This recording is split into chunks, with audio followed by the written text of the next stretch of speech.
Jaiprakash Narayan College of Engineering, UGC Autonomous Mahbubnagar, started our branch at Bandlaguda, Chandrayangutta, Hyderabad as Jaiprakash Narayan Engineering College, offering BTech Computer Science and MBA. Counseling code JPNH. For more details, contact 888680046250.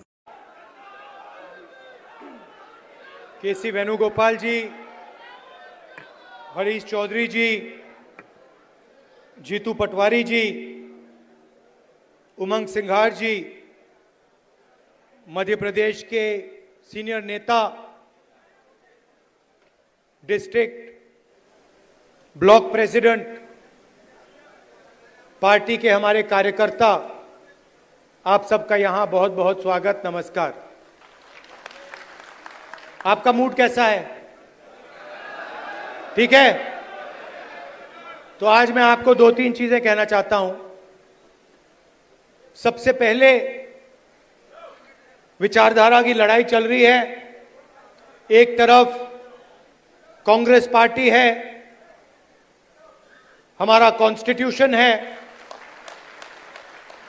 और दूसरी तरफ BJP और RSS जो इसको मानती नहीं है और इसको खत्म करना चाहती है।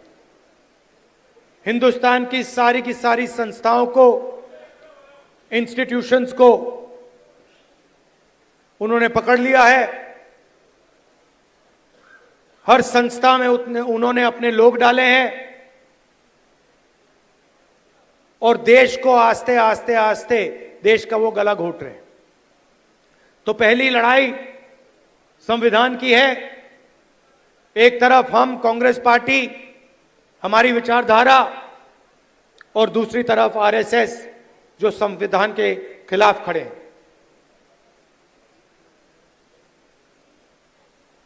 दूसरी लड़ाई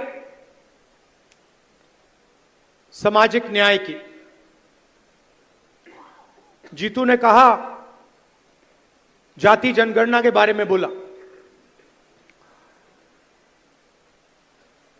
पार्लियामेंट हाउस में, लोकसभा में मैंने देश से वायदा किया था कि कुछ भी हो जाए, जाति जनगणना लोकसभा और राज्यसभा में पास होगा।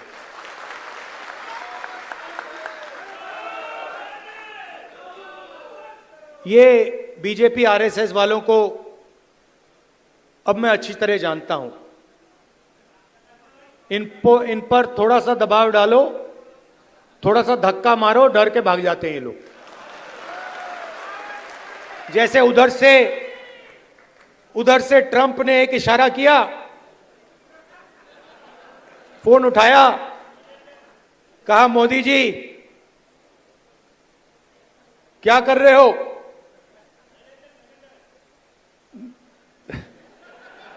नरेंद्र सरेंडर,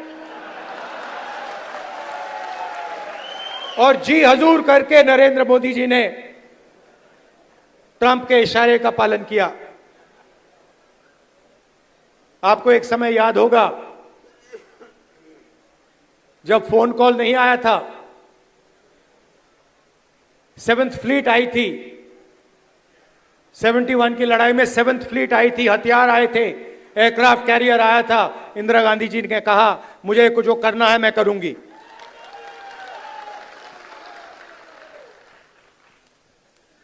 ये फर्क है, इनका कैरेक्टर है। ये सारे के सारे ऐसे हैं। आजादी के समय से सरेंडर वाली चिट्ठी लिखने की आदत है। एक सेकंड में थोड़ा सा दबाव पड़े, भैया ये लो। हाँ, तो ये इनका कैरेक्टर है। कांग्रेस पार्टी सरेंडर नहीं होती है। गांधी जी, जवाहरलाल नेहरू, सरदार पटेल, ये सरेंडर वाले लोग नहीं हैं। ये सुपर पावर से लड़ने वाले लोग हैं।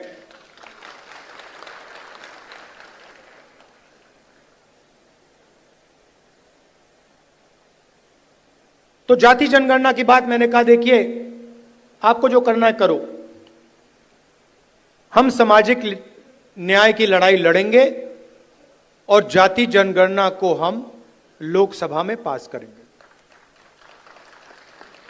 मोदी जी पहले कहते थे कोई जात नहीं है, फिर सिर्फ 4 जात हैं, चुनाव के समय वो ओबीसी बन जाते हैं। गडकरी जी ने कहा, मोहन भगवत ने बयान दिए,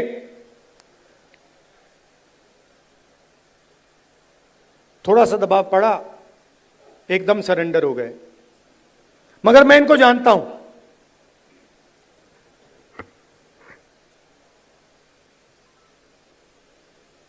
जैसे इन्होंने महिला आरक्षण का काम किया था, वो 10 साल बाद वाला, यहां भी वही कोशिश है इनकी।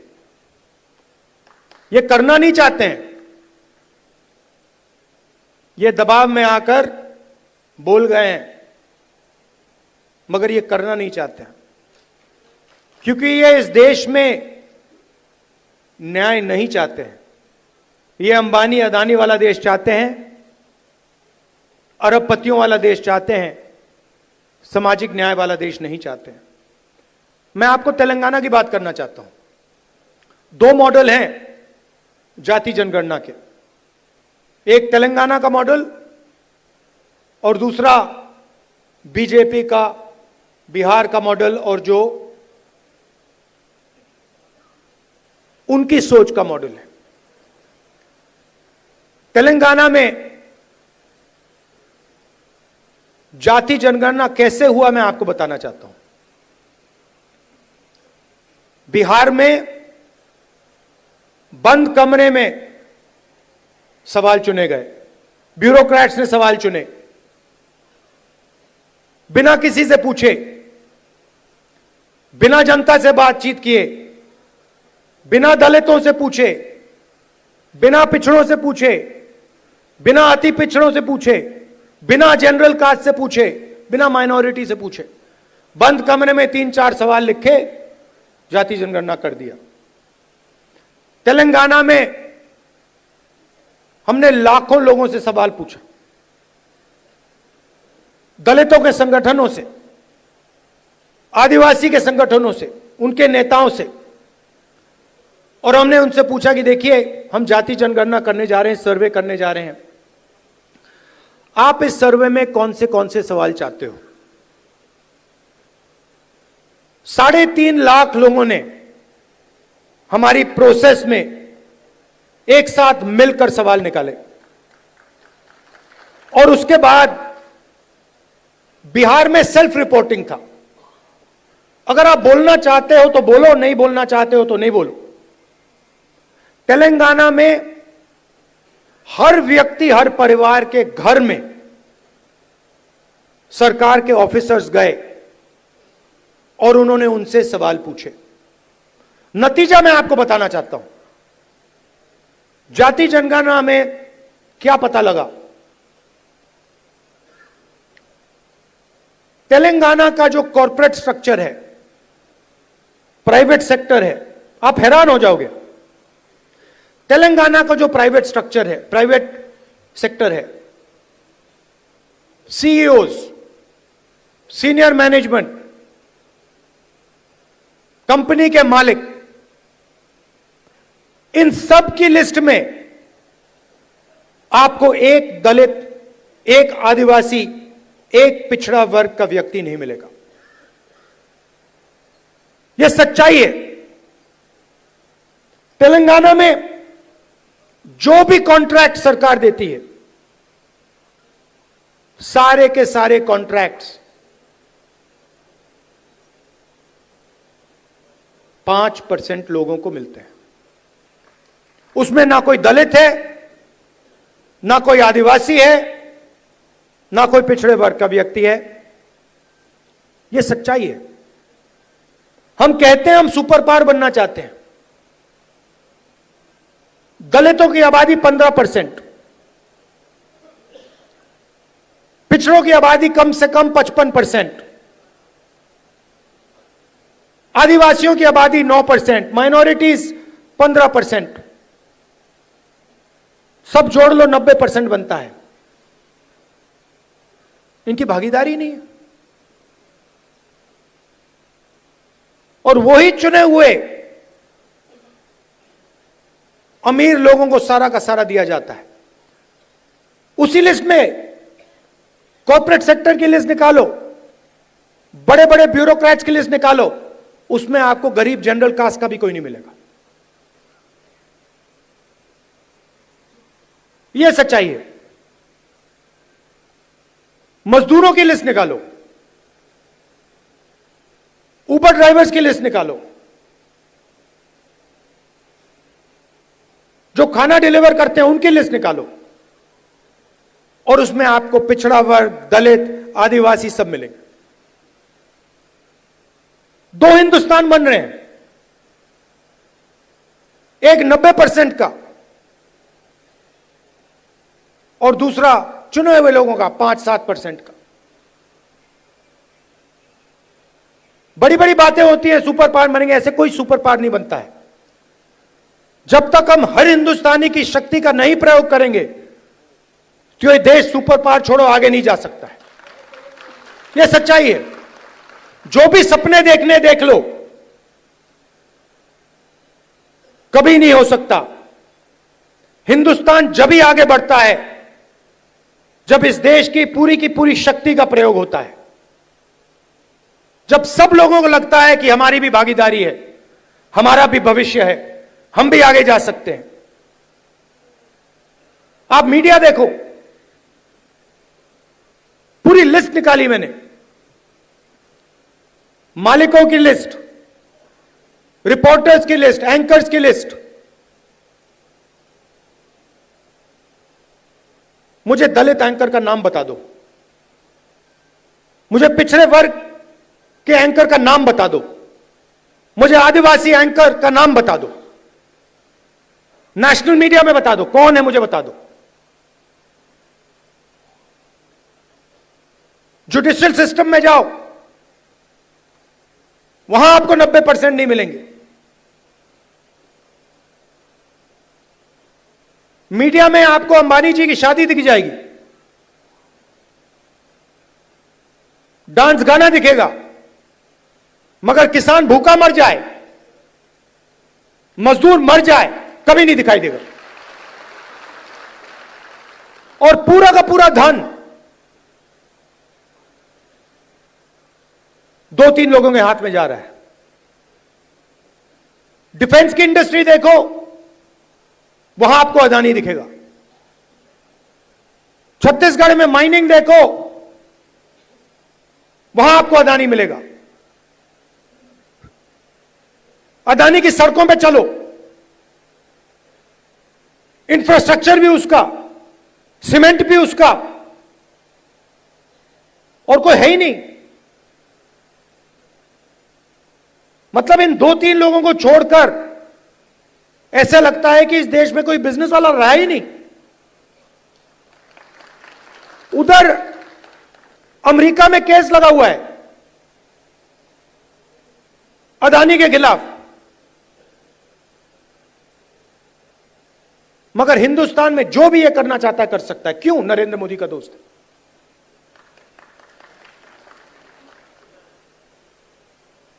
तो हो क्या रहा है? 90% को परे कर दिया, गरीब जनरल कास्ट को परे कर दिया, और सारे के सारे बिजनेस यही 5-6 लोगों को दे रखे हैं। नाम आप जानते हो। और ये क्या करते हैं? आप मुझे बताओ, अदानी बनाता क्या है? अदानी पूरा का पूरा चाइना का माल हिंदुस्तान में बेचता है।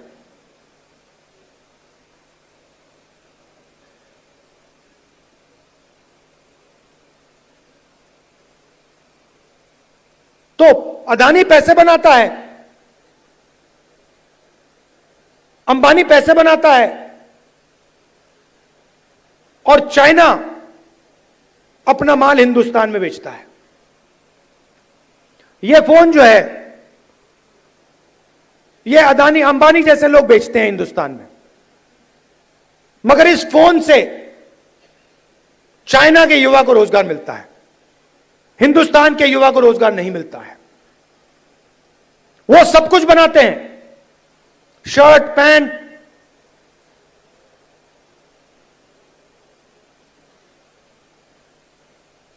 मोबाइल फोन, सोलर पैनल, और यहां पे बेरोजगारी फैलती जा रही है, फैलती जा रही है। जहां भी देखो, आप किसी भी युवा से पूछो, भैया क्या करते हो? कुछ नहीं करते हैं। क्या काम करते हो? नहीं, कुछ नहीं करते हैं।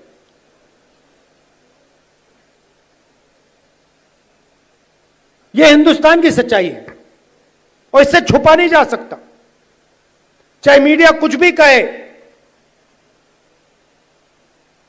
देश की सच्चाई है कि इस देश के युवाओं को रोजगार नहीं मिल सकता और इस देश के युवाओं का कोई भविष्य नहीं है। अगर आपको बिजनेस चलाना है हिंदुस्तान में, या आपका नाम अदानी हो या अंबानी हो, नहीं तो आपके लिए डिमोनेटाइजेशन, गलत जीएसटी,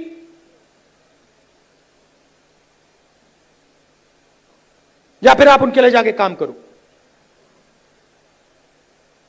जाति जनगणना पूरे देश को दिखा देगा इस देश में किस प्रकार से अन्याय हो रहा है, किसको फायदा मिल रहा है, किसको नहीं मिल रहा है। किसी को चोट लगती है, आपका कभी फ्रैक्चर हुआ है? फ्रैक्चर हुआ है, डॉक्टर ने आपको सबसे पहले क्या बोला? सबसे पहले बोला देखो भैया दिखा दो, एक्सरे करा दो। आपने उनसे कहा नहीं मैं नहीं कराऊंगा एक्सरे। अगर आप कहते मैं नहीं कराऊंगा तो डॉक्टर आपको क्या कहता? फोर्स करता। और अगर तब भी नहीं करते तो फिर लंगड़ाते हुए चलते रहते और डॉक्टर कहता यार ये तो मतलब पागल है ना। तो मैं यही कह रहा हूं, पूरा देश जानता है कि दलितों को, पिछड़ों को, गरीब जनरल कास्ट को जबरदस्त चोट लग रही है। मैं सिर्फ कह रहा हूं देखो भैया एक्सरे करा लो, देख लेते हैं कि है क्या। शायद पता लगे कि कोई प्रॉब्लम ही नहीं है। शायद जाति जनगणना के बाद पता लगे कि कोई प्रॉब्लम ही नहीं है, सब कुछ ठीक है। कॉर्पोरेट सेक्टर में हर वर्ग के लोग हैं, जुडिशरी में हर वर्ग के लोग हैं, कोई प्रॉब्लम नहीं है, ठीक है। मगर अगर एक्सरे से पता लगा कि टांग टूटी हुई है तो कुछ ना कुछ तो करना पड़ेगा ना। तो इसीलिए बीजेपी नहीं चाहती है, क्योंकि अगर जाति जनगणना हो गया तो ये इनका जो अदानी अंबानी वाला मॉडल है ये वहीं खत्म हो जाएगा। क्योंकि देश को पता लग जाएगा कि 90% को कोई फायदा नहीं हो रहा है, ये 5-10% को सारा का सारा हिंदुस्तान का धन जा रहा है और जनता अपने आप खड़े होकर उसको रोक देगी।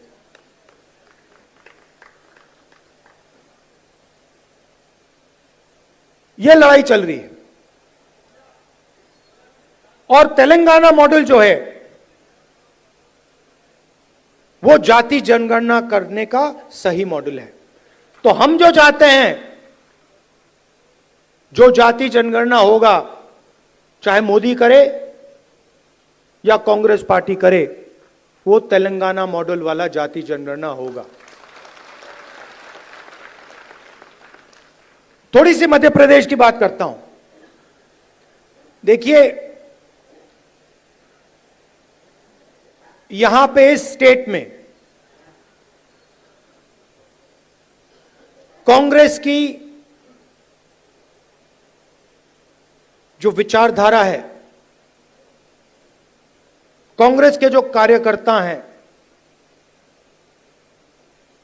कांग्रेस के विचारधारा के जो लीडर्स हैं,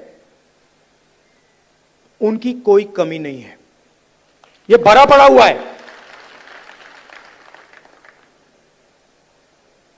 इसी कमरे में बीजेपी को हराने का टैलेंट बैठा हुआ है। मगर मगर मगर आपके हाथ बंधे हुए हैं।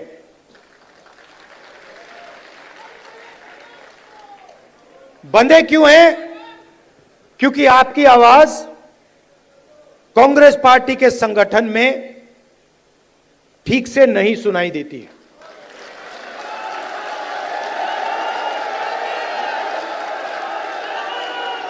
ये हमारी सेना है, ये लड़ने के लिए तैयार है, ये मरने के लिए तैयार है।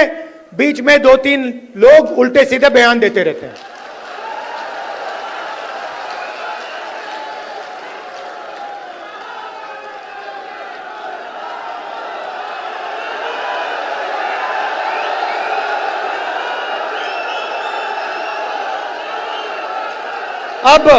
अब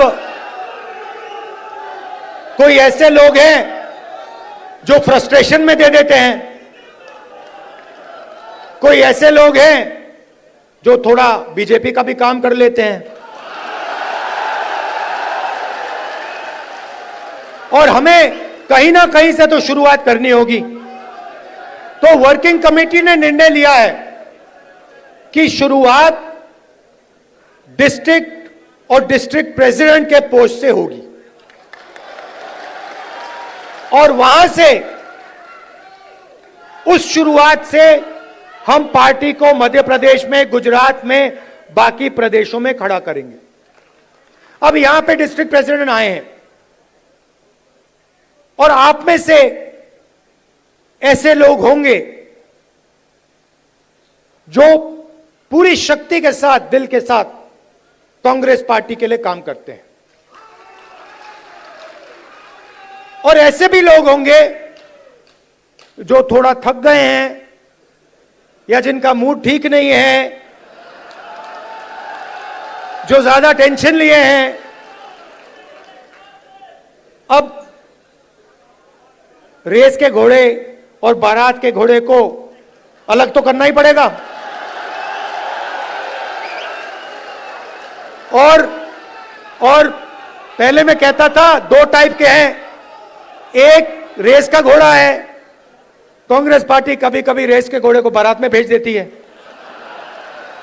ये कमलनाथ ने कहा है, और कभी कभी बारात के घोड़े को रेस की लाइन में खड़ा कर देती है, उसको पीछे से वो एक चाबुक पड़ता है, वो वहीं बैठ जाता है। मगर एक तीसरी कैटेगरी है, एक हुआ बारात का, दूसरा हुआ रेस का, एक तीसरा भी होता है। कौन सा होता है?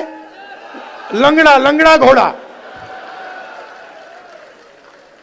तो ये छांटना है हमें, लंगड़ा कौन सा है, रेस का कौन सा है, बारात का कौन सा है। बारात वाले को बारात में भेजना है, रेस वाले को रेस में डालना है, और लंगड़े वाले को रिटायर करना है कि भैया ये लो, थोड़ी सी घास चरो, घास खाओ, घास चढ़ो, पानी पियो, रिलैक्स करो, बाकी लोगों को तंग मत करो, बाकी घोड़ों को डिस्टर्ब मत करो, नहीं तो फिर कार्रवाई करनी पड़ेगी। जो लंगड़ा घोड़ा होता है, अगर वो डिस्टर्ब करता है तो उसके साथ क्या होता है जानते हो? वो मैं नहीं कहूंगा। तो ये बदलाव लाना है। गुजरात में हमने नए डिस्ट्रिक्ट प्रेसिडेंट्स चुने, दिल्ली से ऑब्जर्वर आए, एआईसीसी से ऑब्जर्वर आए, गुजरात के नेताओं के साथ वो हर डिस्ट्रिक्ट में गए, और उन्होंने कार्यकर्ताओं से बात की, लोगों से बात की, नेताओं से बात की,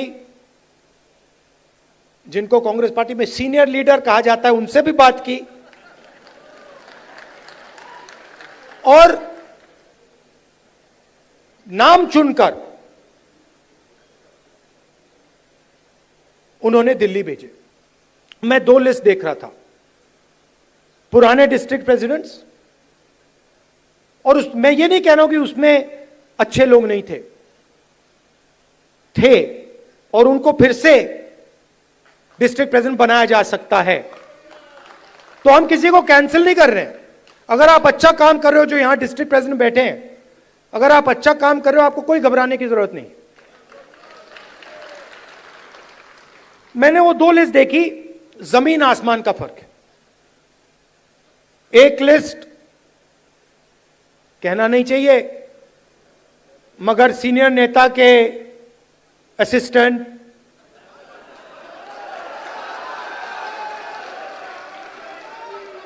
और दूसरी लिस्ट में पोटेंशियल फ्यूचर गुजरात की लीडरशिप।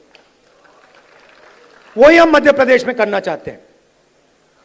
और अगर हम ये नया बदलाव ला रहे हैं, तो ये सिर्फ डिस्ट्रिक्ट लेवल पे नहीं रुक सकता है। ये एक कदम है। इसके बाद हम ब्लॉक और जो गांव तक का लेवल है, लोकल बॉडी का लेवल है, वहां भी जाएंगे। मगर मैं जो डिस्ट्रिक्ट प्रेसिडेंट बनेंगे, और सचमुच में इसी कमरे से बनेंगे, मैं आपको एक बात कहना चाहता हूं, और आप अच्छी तरह सुनिए। जो लोग मध्य प्रदेश में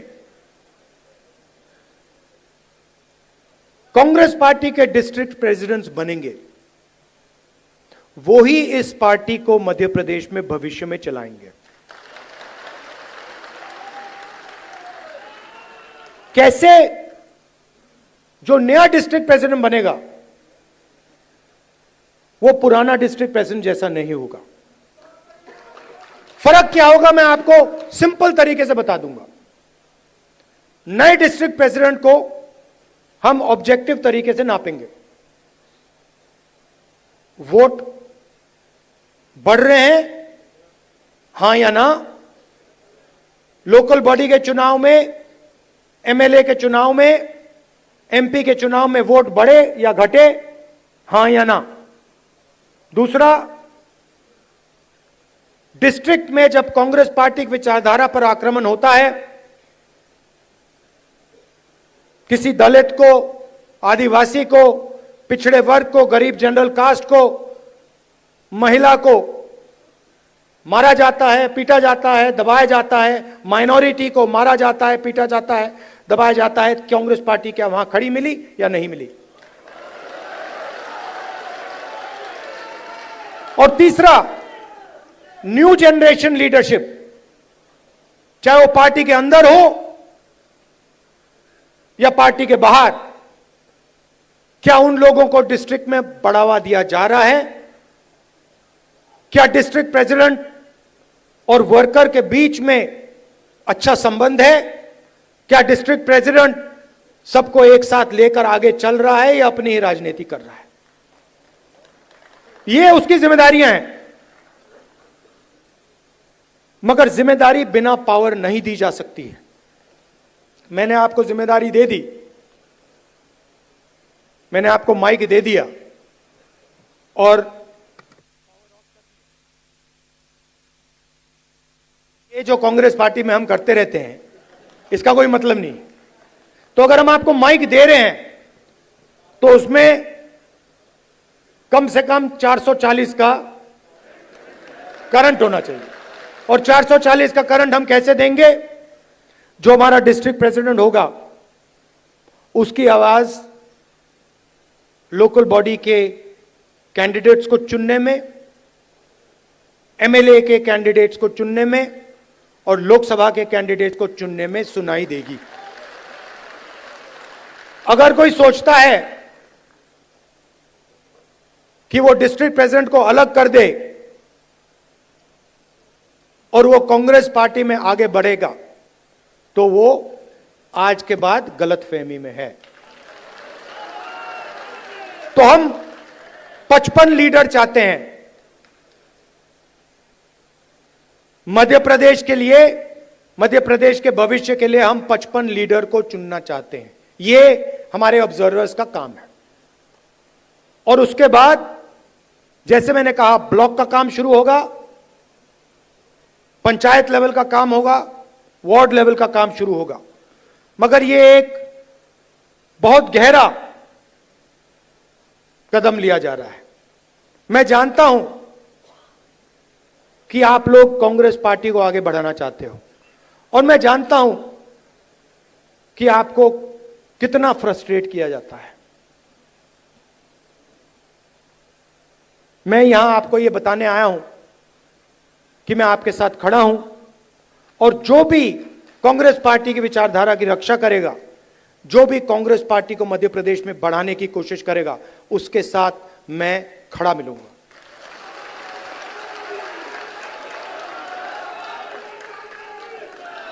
मध्य प्रदेश में कांग्रेस पार्टी की कोई कमी नहीं है। मैं आपको बता रहा हूं, आप मानो ना मानो, मैं आपको बता रहा हूं, जिस दिन आपने मन बना लिया, सिर्फ इस कमरे ने और किसी ने नहीं, जिस दिन इस कमरे में 20% लोगों ने मन बना लिया कि यार बीजेपी को उधेड़ के फेंकना है, उस दिन बीजेपी का आप परे कर दोगे। मेरी जितनी भी जरूरत होगी, जहां भी आप मुझे ले जाना चाहते हो, आप मुझे बुलाओ, मैं हाजिर हो जाऊंगा। आप सबका दिल से बहुत बहुत धन्यवाद। नमस्कार, जय हिंद। अच्छा, आखिरी बात भूल गया मैं, सबसे जरूरी बात, कांग्रेस पार्टी में डिस्ट्रिक्ट प्रेसिडेंट के लिए कांग्रेस प्रेसिडेंट का मेरा, वेणुगोपाल जी का दरवाजा 100% खुला मिलेगा। धन्यवाद, जय हिंद।